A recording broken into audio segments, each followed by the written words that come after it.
Bismillahirrahmanirrahim. Alhamdulillahi Rabbil Alamin. Wassalatu wassalamu ala ashrafil anbiya'i wal mursalin. Nabiyina Muhammadin wa ala alihi wa sahbihi ajmain. Assalamualaikum warahmatullahi wabarakatuh. So, nandito pa rin tayo sa imamah, fis sala, sa pag-iimam sa sala. So natalakay na natin, man ahaqqu bil imama, sinong karapat dapat na mag-imam. Man tuhramu imamatuhu, sino ang bawal na mag-imam.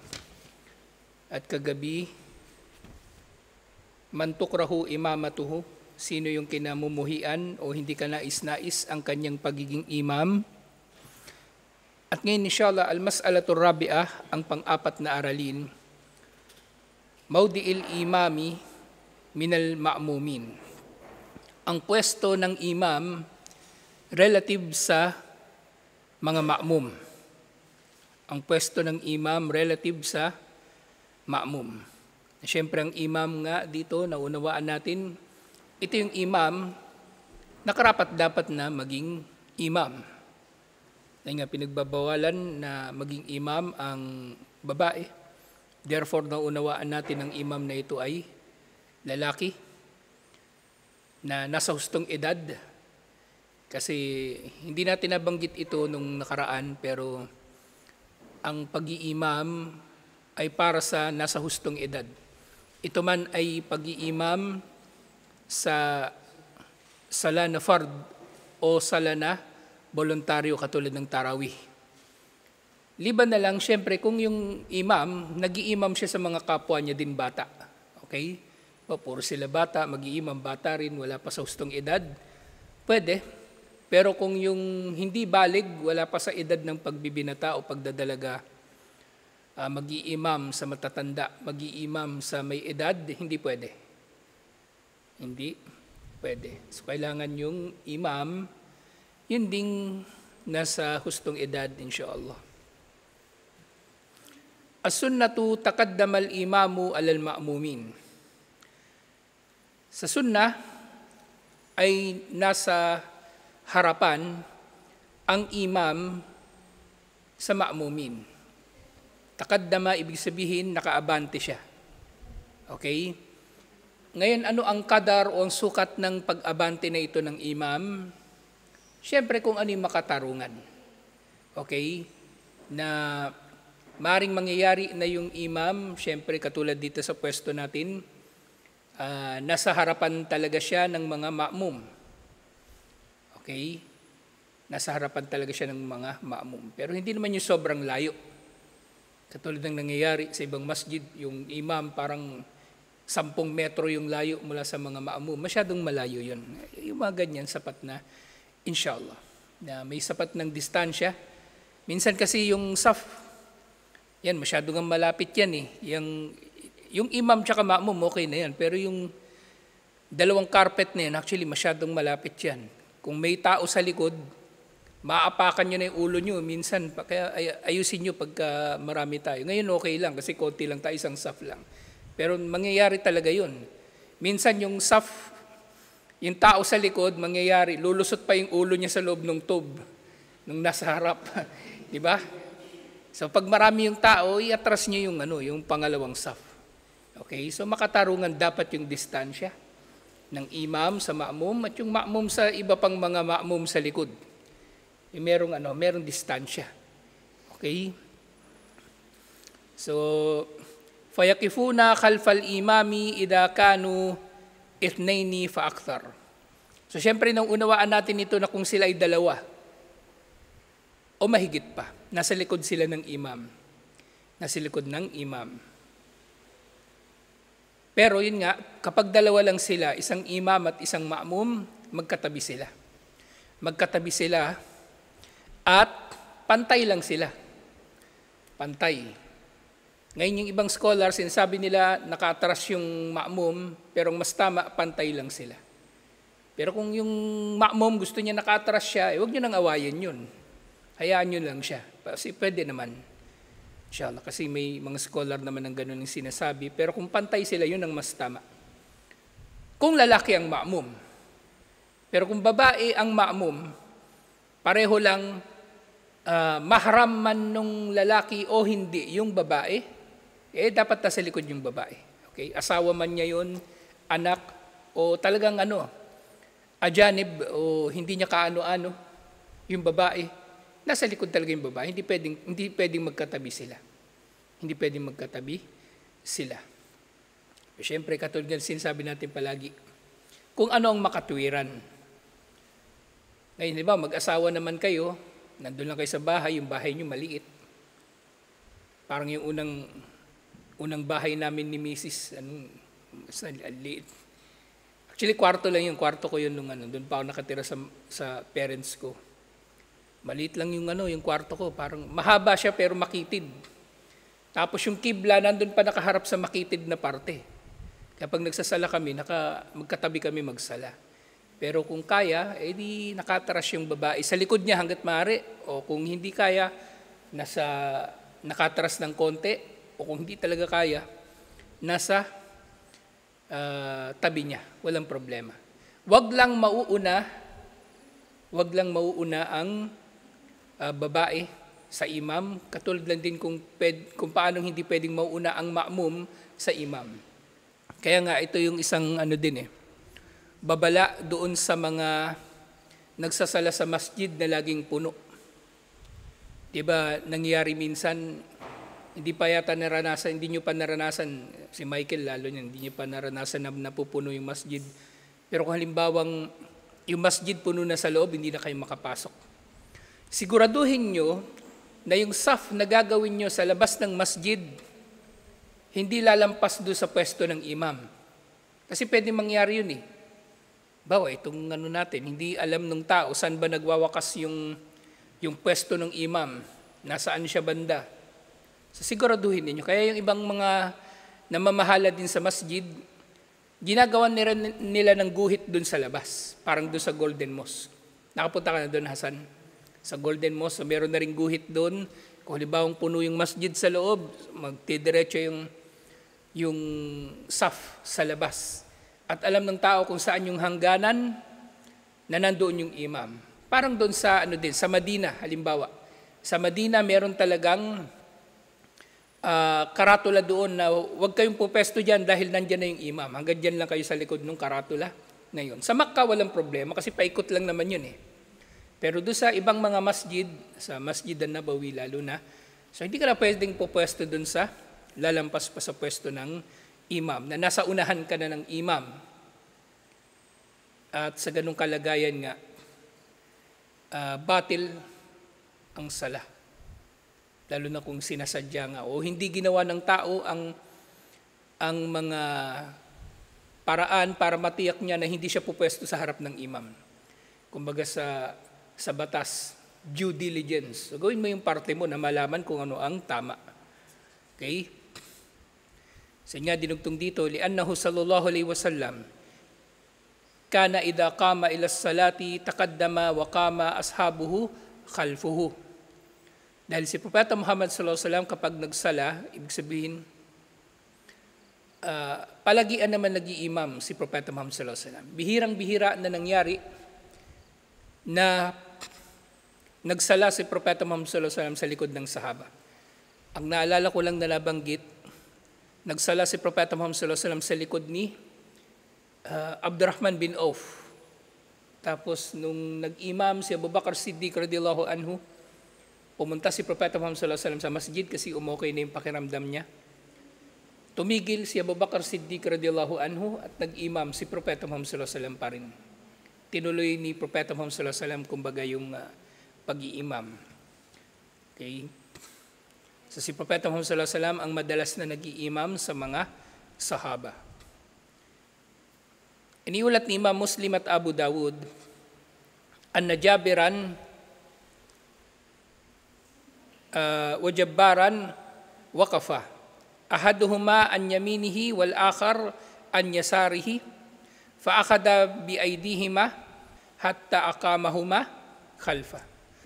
Sa minsan daw nangyari na kasama ni Propeta Muhammad sallallahu alaihi wasallam na nagsala yung dalawang sahaba, si Jabir at si Jabbar. Ang ginawa ng dalawa, Yung isa tumayo sa kanan ni Propeta Muhammad sallallahu alaihi wasallam, yung isa tumayo sa kaliwa niya. Pero ang ginawa ni Propeta Muhammad sallallahu alaihi wasallam, itinulak niya silang dalawa hanggang sa sila ay mapunta sa likod niya. Na maaaring nangyari ito bago pa man magsala. Bago pa man magsala. Walikawli Anas radiyallahu anhu, sinabi ni Anas radiyallahu anhu, lamma salla bihim an-nabi sallallahu alaihi wasallam fil bait. Nang nagsala si Propeta Muhammad sallallahu alaihi wasallam, nag-imam sa kanila. Actually, kasama nila si Propeta Muhammad sallallahu alaihi wasallam. Nandun si Propeta Muhammad sallallahu alaihi wasallam sa bahay ni Anas. Actually, kasama nila yung nanay ni Anas na nagsala rito. So sinabi niya, thumma ya'ummu Rasulullah sallallahu alaihi wasallam wa naqumu khalfahu fayusalli bina. Si Propeta Muhammad sallallahu alaihi wasallam ay nag-imam sa kanila at sila daw ay tumayo sa likod ni Propeta Muhammad sallallahu alaihi wasallam at nag-imam sa kanila. Wa yaqifu ar-rajulu al-wahid an yaminil imami muhadiyan lah. Ang nag-iisang ma'mum ay tatayo sa tabi ng imam sa kanan, na pantay sila. Ito yung tinatawag na muhadiyan. Muhadiyan, ibig sabihin pantay sila. Pantay yung paa nila actually. Pantay yung paa. Katulad kung paano magkatabi yung ma'mum na pantay ang kanilang paa. Liannahu sallallahu alaihi wasallam adara ibn Abbas wa Jabiran ila yaminihi lamma waqafa an yasarihi. So minsan daw nagsala si Propeta Muhammad sallallahu alaihi wasallam kasama si Jabir at si Ibn Abbas. At pinupwesto niya ang dalawa sa kanyang kanan. Pinupwesto niya silang dalawa sa kanyang kanan. Pero wayasuhu wukuful imam wastal ma'mumin. Pero pwede rin naman ng imam ay nasa gitna ng mga ma'mum. Pwede rin. Pero ang pinakamatibay ay ito ngang nasa kanan. Katulad ng iniulat nga na ito ni Imam Muslim. Okay? Yung kanina, yung kay Anas, na nagsala si Propeta Muhammad sallallahu alaihi wasallam sa bahay nila at nasa likod sila, iniulat din yun ni Imam Muslim. Ngayon dito sa hadith na iniulat ni Imam Muslim, nandun sila sa kanan.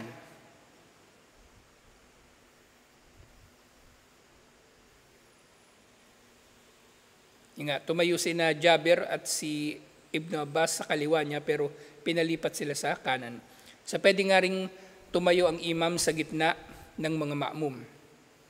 Lalong-lalo na siyempre kung may pangangailangan. So nangyari sa amin minsan, punong-puno yung masjid. Nagkhutba ako minsan saan ba? Valenzuela. So siksikan ng masjid, nandun ako sa gitna nila para ma-accommodate pa yung pwesto sa kanan at sa kaliwa ng imam. May makapasok pa na mga tao. So pwede yun kung mayroong pangangailangan. Pero priority, nasa likod ang ma'mum. Ngayon pwede rin naman na nasa kanan silang lahat. Kumbaga katulad nung nangyari kay Jabir sa kay Ibn Abbas kanina doon sa hadith na Imam Muslim. So nga, pwedeng nakatayo sa gitna yung imam, sa gitna ng mga ma'mum. Lianna Ibn Mas'ud salla bayna al-kamah wal aswad. Si Ibn Mas'ud, naiulat na nagsala daw siya sa gitna ni al-kamah at ni aswad. Faqala, at sinabi ni Ibn Mas'ud, hakada ra'aytu Rasulullah sallallahu alaihi wasallam fa'al. Iniulat ito ni Abu Dawud na nakita daw niya si Propeta Muhammad sallallahu alaihi wasallam na nagsala sa gitna ng dalawang sahaba o sa gitna ng mga sahaba na ma'mum. Lakin yakunu dalika mukayyadan bihali ad-darura. Pero yun nga mga ganitong arrangement ng ma'mum at imam sa darura lang. Darura, matinding pangangailangan. Kung walang pangangailangan, meron namang space para yung ma'mum nasa likod. O meron namang space para yung ma'mum nasa kanan na nakatras lang sa kanya ng konti. Sa imam, mas dapat yun. Mas dapat na gawin iyon. At ngayon nga, ito ay ayon din sa hadith na iniulat ni Anas, iniulat ito ni Imam Muslim. Safaftu ana wal yatimu wara'a wal ajuzu min wara'ina. pumila daw sila, luminya sila, si Anas at ang iba pang mga, meron daw sila na iba pang kasamang ulila sa likod ni Propeta Muhammad sallallahu alaihi wasallam. Si Anas at yung kasama nilang ulila, nakatayo sa likod ni Propeta Muhammad sallallahu alaihi wasallam, at yung matatandang babae, hindi na tinukoy dito pero malamang tinukoy niya dito yung nanay niya, nakasama nilang nagsasala. Nagsala naman sa likod ni na Anas. So yung imam nasa harap, nasa likod ng ma'mum na lalaki, at nasa likod ng ma'mum na lalaki ang babae. Nasa likod ang babae. Actually, nung panahon ni Propeta Muhammad sallallahu alaihi wasallam, yung mga masjid, open naman sila. Open, ba walang harang. Ngayon lang yung nauso may mga harang yun. May musallan nisa, nakasegregate talaga yung babae. So, nung panahon ni Propeta Muhammad sallallahu alaihi wasallam, syempre, hindi naman madadaanan yung babae, pero open lang. Kasi nga, mainam naman yun. Parang nakikita nga ng babae ang imam. Bawa kung merong sujud at tilawa, nakikita nila. Kaya nga dito, sinasabihan ko si Manong na ayusin itong masjid natin kasi yung mga nagsasalang babae sa taas, hindi nila nakikita yung nangyayari dito sa baba. Bawa may nagsasalang sister doon.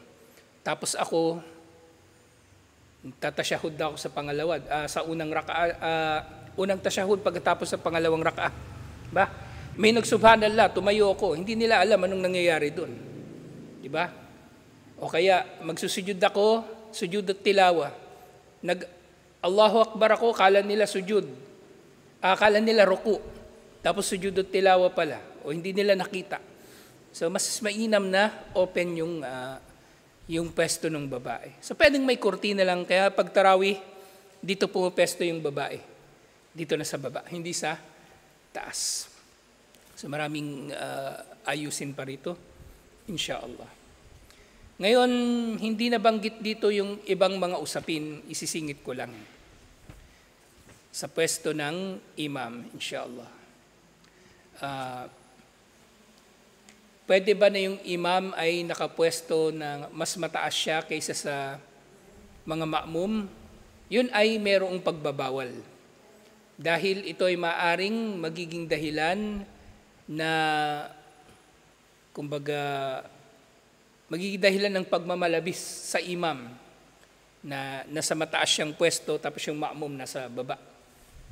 Para siyang santo, ganun. May pagbabawal. Kung ang ma'mum nasa mas mataas na pwesto kaysa sa imam, yun ang walang problema.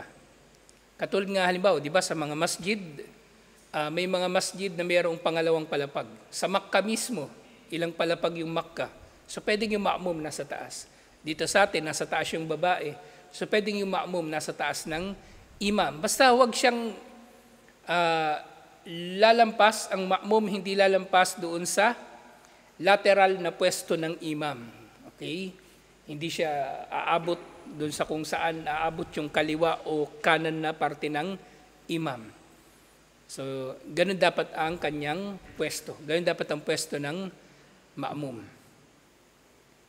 Gayun din, maaaring magiging usapin sa pwesto ng imam, yung halimbawa niyan, yung sa iba't ibang mga masjid. So minsan, may mga masjid na sa sobrang laki ng masjid, kapag hindi naman Jumu'ah, kasi ito ngang problema din sa ngayon dito sa atin, ang Jumu'ah talaga, ginagawa siya sa isang masjid lang, sa isang lugar. Na kahit marami pang masjid doon, isa lang ang itatalagang jami o masjid na mayroong Jumu'ah. Hanggat hindi napupuno yung masjid na yon, hindi pwedeng magkakaroon ng Jumu'ah sa ibang masjid. Okay, katulad sa Saudi, halimbawa, yung mga masjid doon, mga ilang, hindi naman sila dikit-dikit, mga magkakalayo din, mga 200 meters yung pagitan, 300 meters, kalahating kilometro. Pero sa within ng radius ng 1 kilometro, merong isang jami lang doon. Hanggat hindi yun napupuno, hindi magbubukas ang gobyerno, kasi gobyerno naman namamahala ng mga masjid. Yun ang kagandahan doon. Hindi magtatalaga ang gobyerno ng isa pang jami. Ngayon, paano kung dito sa Pilipinas walang gobyerno? Lahat ng masjid may Jumu'ah. Parang ngayon, kinukwento ko palagi, dikit-dikit yung masjid, lahat may Jumu'ah. Tapos hindi naman nga napupuno yung masjid. Ang pangunahing batas talaga sa jami, ang masjid na may Jumu'ah, itatalaga ito ng, dapat nga doon kasi meron silang iisang ano lang din. Kahit marami silang masjid doon, kahit maraming masjid sa isang lugar, nagtitipon-tipon sila kung saan lang dapat may Jumu'ah. Hindi yung lahat may Jumu'ah. Para din magkakaisa sila kahit Jumu'ah lang o Eid, ganun. So yung ibang mga jami, ang ginagawa nila, kapag hindi naman Jumu'ah, kasi hindi naman napupuno yung masjid, di ba? Ang imam nakaatras doon sa likod. Kumbaga yung napupwestuhan lang yung likod na parte ng masjid. Yung likod na parte ng masjid. So syempre, kapag nag-ikama, makikita nyo rin naman kung nasaan yung pwesto ng imam. So babantayan nyo rin yun at doon kayo po pwesto. Hindi yung, kumbaga, kasi minsan mangyayari, nga katulad ng doon sa ikama. Kapag nag-ikama na, dapat itigil mo na yung sunnah. Ngayon halimbawa, andun pala yung imam sa likod. Tapos ikaw nagsusunna, nandun ka pumesto sa harap. Kasi akala mo nandun yung imam. Kabilang ka doon sa mga tao na matigas ulo, kapag nag-iikama na, hindi pa rin tumitigil ng sala, pinipilit na tapusin yung sala. Di ba ang sagwa tingnan, nag-iikama na, andun yung imam nakatayo na sa may pwesto niya, tapos ikaw nandito sa harap nagsusunna. Tapos magtatakbiratul ihram yung imam, nandun ka pa rin nagsusunna kasi ang haba ng huling sujud mo. Kasi feeling mo, banal ka pagka mahaba yung huling sujud. O minsan yung ibang imam, alam nila na nagkamali lang yung tao sa pagpwesto doon, hinihintay na nila at nagiging abala din. Okay, so babantayan nyo rin yung bagay na gano'n. Nangyayari yun sa mga malalaking masjid. So yung pwesto ng imam, alhamdulillah, malinaw. Sa lalaki. Ngayon sa babae, ito naman, ihabol ko rin, kung puro babae, pwedeng magkakaroon ng imam na babae. Okay? At syempre, sa pagkakapwesto ng babae bilang imam, pareho lang din sa lalaki. Pwede siyang pumesto sa harap, pwede siyang pumesto sa gitna, pwede siyang pumesto sa pinakakaliwa, nasa kanan lahat ng ma'mum, pwede. Pwedeng ganun, inshallah. Siyempre, hindi rin pwedeng mauuna sa kanya yung mga ma'mum. Dapat nasa harap talaga siya o magkakapantay sila. At least, hindi pwedeng mauuna sa kanya yung ma'mum. Siyempre, hindi pwedeng merong lalaki na sasabay na magsasala sa kanila. Hindi pwede na merong lalaki na sasabay na magsasala kasama yung imam na babae. So, ilang yung ilang yung pwesto, yung bata na wala pa sa hustong edad ng pagbibinata o pagdadalaga. Saan siya po pwesto? Minsan si Manong may daladalang baby rito. Saan ba dapat nakapwesto yung bata? Yung bata, kung saan nakapwesto yung tao, doon din siya. Kung lalaki siya, di dito sa mga lalaki. Kung babae, doon sa pwesto ng mga babae. Kung magsasala siya.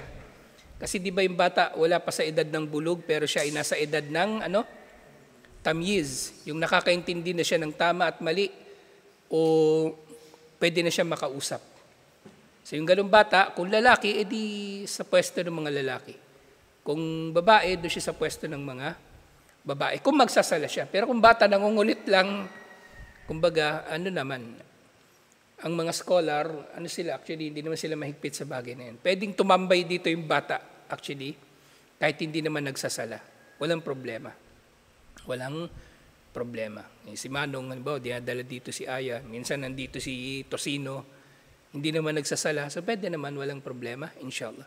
Ngayon kung halimbawa, yung tatay o yung nanay, papapwestuhin niya yung anak niya, katabi niya sa masjid, gusto niyang masanay kasi yung bata.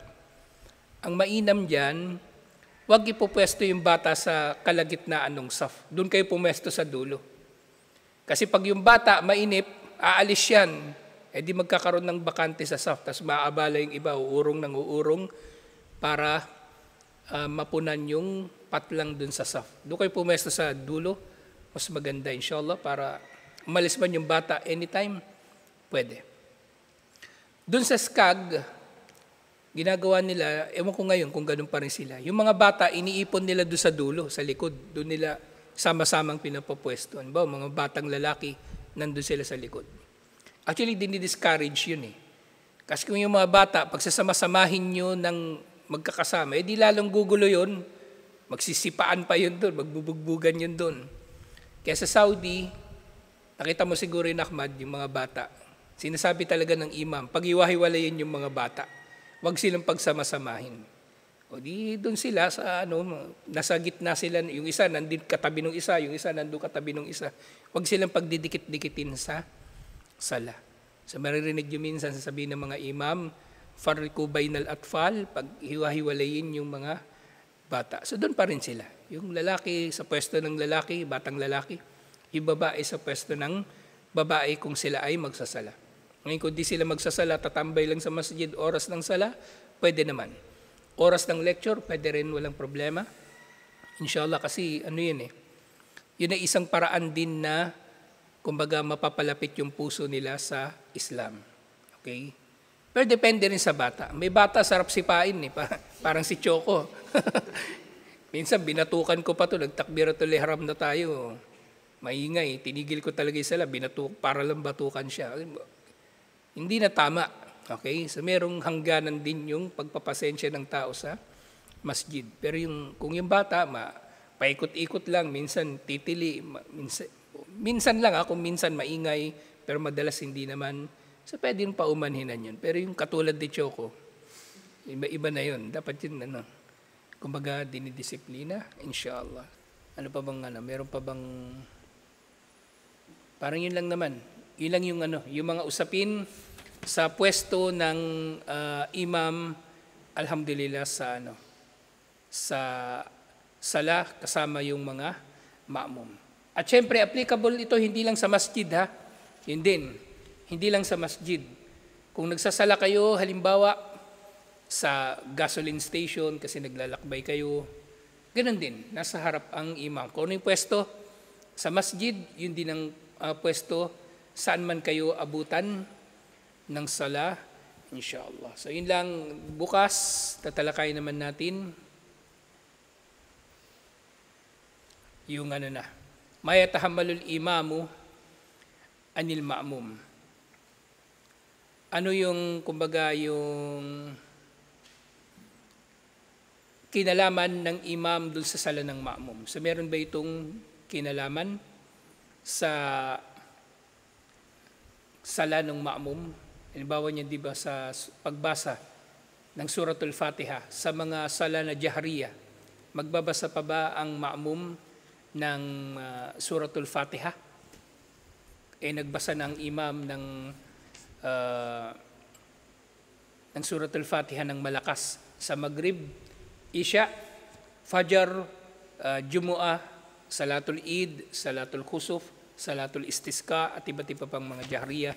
At iba pang mga usapin, inshallah, lahat yun ay tatalakayin natin bukas, inshallah. At siguro matapos natin yung chapter sa imama at tatalakayin na natin yung sunod na chapter, yung salatu ahlil a'dhar, ang sala ng mga may kapansanan, kung paano sila magsasala. May kapansanan, may sakit, inshallah. So tutuloy natin ito bukas. Assalamualaikum warahmatullahi wabarakatuh.